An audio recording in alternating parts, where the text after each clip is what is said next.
Assalamualaikum, salam sejahtera. Apa kabar sahabat R-Story? Kali ini aku akan menceritakan sebuah kisah tentang warga sebuah kampung yang dihantui rasa bersalah karena tidak mengurus jenazah tetangganya sesuai syariat. Ini dia kisah jenazah tak disucikan. Sore itu, tetanggaku Bude Tina yang sedang lewat depan rumah singgah sebentar. Jalan kecil depan rumah memang digunakan warga kampung sebagai jalan pintas ke sungai atau ke pasar. Seperti bau udang busuk, Dok. Iya, Dek. Tadi ibu ada kupas udang. Sampahnya masih belum diangkut sama Pak Mus.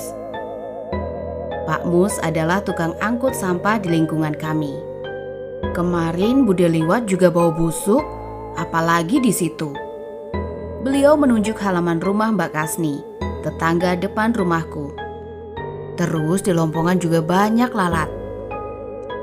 Coba nanti kalau adek pulang saya suruh lihat ya, Dek. Takut ada bangkai tikus. Iya, coba dilihat, Dok, biar ndak jadi penyakit, jawab Bude Tina sambil berlalu pulang. Dari teras rumahku, bau itu kadang sampai, kadang tidak. Tapi kalau turun ke halaman, baunya lumayan tajam.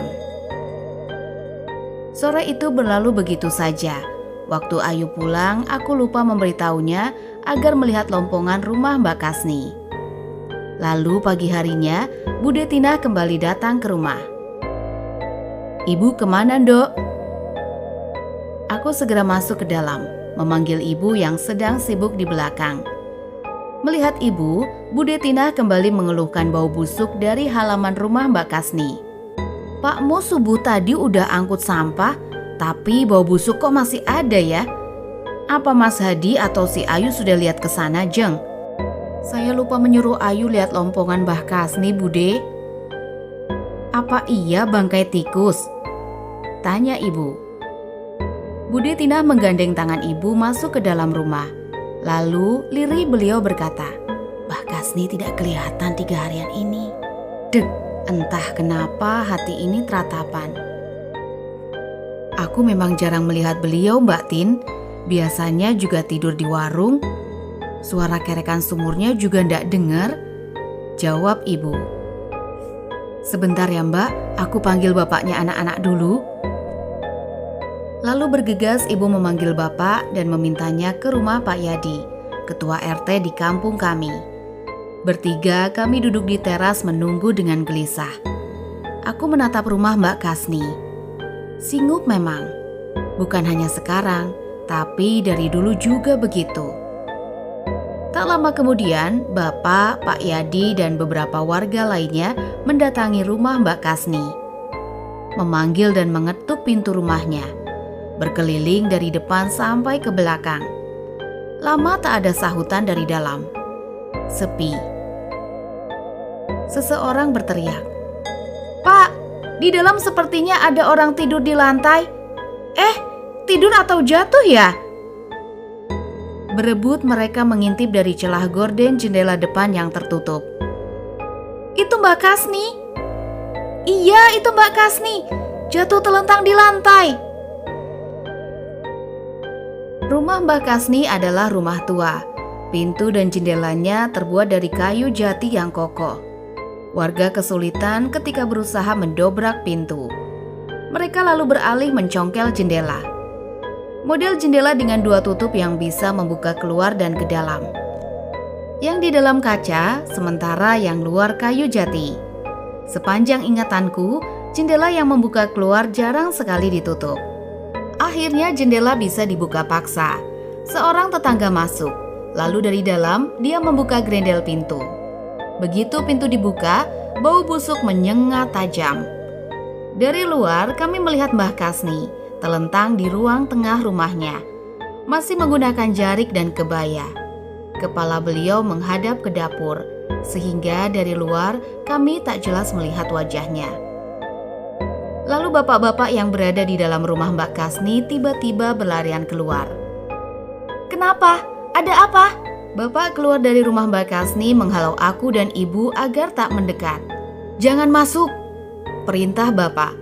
Kenapa pak? Tanyaku ingin tahu. Jenazah Mbak Kasni sudah membusuk. Perutku mual. Semakin mual ketika beberapa warga yang nekat masuk lalu keluar lagi dan muntah-muntah. Banyak belatungnya. Astagfirullah. Aku mundur kembali ke teras rumah. Lebih baik tak melihatnya sama sekali. Sambil duduk, aku mendengarkan cerita tetangga yang melihat langsung. Ternyata di balik bajunya, tubuh Mbak Kasni sudah tak utuh lagi. Belatung bergerombol di wajah, perut, dan betisnya. Hanya mendengarkan saja isi perutku mendesak keluar. Aku berlari ke kamar mandi, muntah. Aparat kepolisian dan tim medis dari puskesmas datang kemudian. Entah apa yang mereka lakukan di dalam rumah Mbah Kasni. Menurut yang kudengar, beliau sudah meninggal lebih dari 3 hari. Belatung bukan hanya ada di tubuhnya saja, tapi juga memenuhi lantai ruang tengah rumahnya. Aku tak tahu bagaimana prosesnya saat ditemukan jenazah yang sudah rusak parah semacam itu. Kata Pak RT, karena tak ada ahli waris, jenazah tidak dibawa ke rumah sakit. Polisi dan orang-orang dari puskesmas hanya datang sebentar saja. Ini bagaimana cara membersihkannya? Jangan disiram, tubuhnya sudah hancur. Lalu bagaimana ini? Dalam situasi seperti itu, hanya Pak Yadi yang bisa pegang kendali. Beliau membagi tugas. Ada yang mengurus pemakaman, ada yang ke pasar membeli tikar, dan ada yang pergi mencari minyak tanah dan parfum. Onggokan tubuh penuh belatung itu disiram dengan minyak tanah. Baju dan jarik digunting. Lalu dengan sekop, tubuh Mbah Kasni dimasukkan ke dalam kantong jenazah. Belatung-belatung yang mati tersiram minyak tanah disekop pula dan dikumpulkan di ember. Setelah itu, pihak berwajib dan tim medis dari puskesmas pun meninggalkan rumah Mbah Kasni.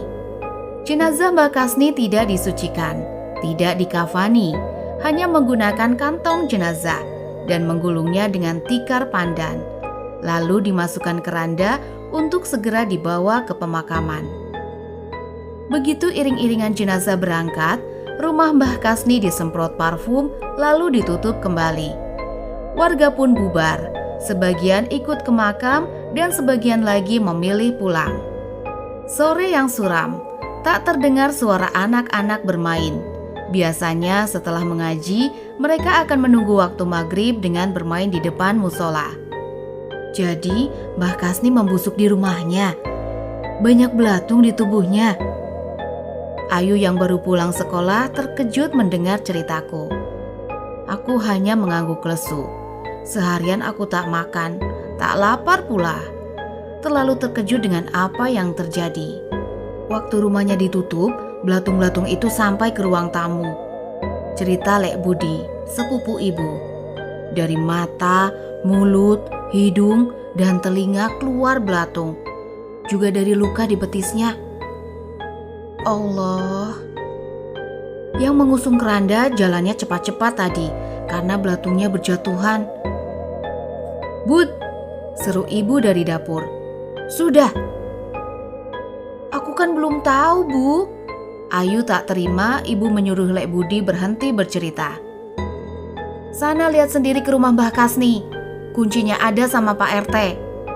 Kata ibu kesal. Nggak usah dibicarakan lagi. Mau surup kok malah cerita seram begitu. Kami akhirnya bubar saat terdengar azan maghrib. Lalu bersiap ke musola yang tak jauh dari rumah. Setelah sholat maghrib, kebiasaan kami selalu ngumpul di teras. Kadang Lek Budi dan Lek Endang istrinya yang rumahnya persis di sebelah kanan rumahku ikut bergabung juga. Namun malam ini aku enggan keluar karena teras rumahku dan rumah Lek Budi menghadap ke rumah Mbah Kasni. Gordennya Lek Budi sudah tutupan, Mbak, kata Ayu saat pulang dari musola. Sepi di luar, yang jamaah juga sepi. Aku pura-pura asyik melihat televisi, tidak ingin menanggapi cerita Ayu. Ini sudah malam, rasanya menakutkan membicarakan peristiwa pagi tadi. Sayur belum dipanasin, Dok. Bapak mau dahar, ujar ibu yang baru keluar dari kamar. Ayo Bu, temenin ke dapur, kataku lirih. Ayu tertawa berderai. Ke dapur aja takut, pintu belakang udah ditutup sama bapak. Mbah Kasni juga gak mungkin bisa masuk. Tawanya semakin keras. Sambil mengentakkan kaki, aku berjalan ke dapur. Sebenarnya tak ada yang perlu ditakutkan. TV ada di ruang tengah yang merangkap ruang makan. Pintu penghubung ke dapur terbuka. Ada bapak dan ibu duduk di meja makan. Ayu tiduran di atas karpet di depan TV. Aku menyalakan kompor. Panci sudah ada di atas tungku. Kusiapkan 4 buah piring dan sendok. Ketika akan berbalik masuk ke dalam, aku merasa dingin. Sangat dingin. Tubuh ini tertegun kaku. Tengkuk dan lengan rasanya merinding. Dok, tegur ibu. Iya Bu. Kenapa? Mata ibu menatapku menyelidik. Aku tak menjawab. Lekas ku bawa piring dan sendok ke ruang makan. Pak, apa proses pemakaman Bude Kasni tadi sudah benar? Ibu memecah keheningan kami yang sedang menikmati makan malam. Sungguh, aku tak suka membicarakan ini. Ingin pindah makan, tapi aku juga penasaran dengan apa yang terjadi di pemakaman tadi. Tidak ada ahli waris, Bu. Polisi menyerahkan pada warga untuk segera dimakamkan tanpa otopsi terlebih dahulu. Jenazah harus disucikan dulu kan, Pak, sebelum dimakamkan? Apa kita tidak berdosa? Jasadnya sudah hancur, Bu. Apa saat makan begini Bapak harus bilang jika yang menumpuk di balik bajunya itu bukan daging tapi belatung?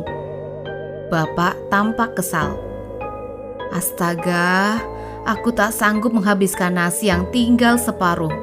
Mual. Lalu di pemakaman tadi siapa yang pimpin doa, Pak? Gus Ipul. Beliau menunggu di pemakaman dengan beberapa santrinya karena Pak Saleh menggali kubur sendirian, Bu. Bapak menghela nafas berat.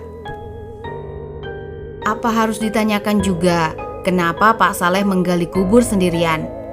Apa juga harus ditanyakan kenapa hanya sedikit orang yang ikut ke pemakaman dan yang lain lebih memilih pulang? Ibu diam tak menjawab. Bahkan tetap diam walaupun piringnya yang masih berisi sedikit nasi itu kuambil untuk dibawa ke belakang. Ibu gak tidur. Aku mendekati ibu yang dari tadi masih duduk diam di meja makan. Ibu sedih.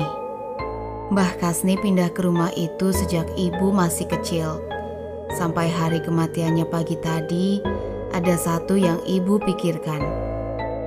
Apa, Bu? Berhubungan baik tidak hanya dengan Gusti Allah, Dok, tapi juga dengan tetangga dekat. Semoga kita bisa mengambil hikmah dari kejadian ini. Semoga beliau diampuni segala dosa-dosanya. Kupeluk ibu dari belakang. Aku tahu, bagaimanapun ibu sedih dengan peristiwa ini. Beliau mengenal Mbah Kasni sudah sangat lama. Sejak membeli rumah tua peninggalan orang tua Mbah Putri, nenek dari garis ibu. Malam harinya adalah malam yang panjang buat kami sekeluarga dan juga mungkin buat tetangga yang lain. Aku tak nyenyak tidur sampai subuh. Rasanya di dalam rumah kami bukan lagi berempat, tapi berlima. Jika kalian suka dengan cerita ini, mohon bantu subscribe, like, komen, dan share. Terima kasih.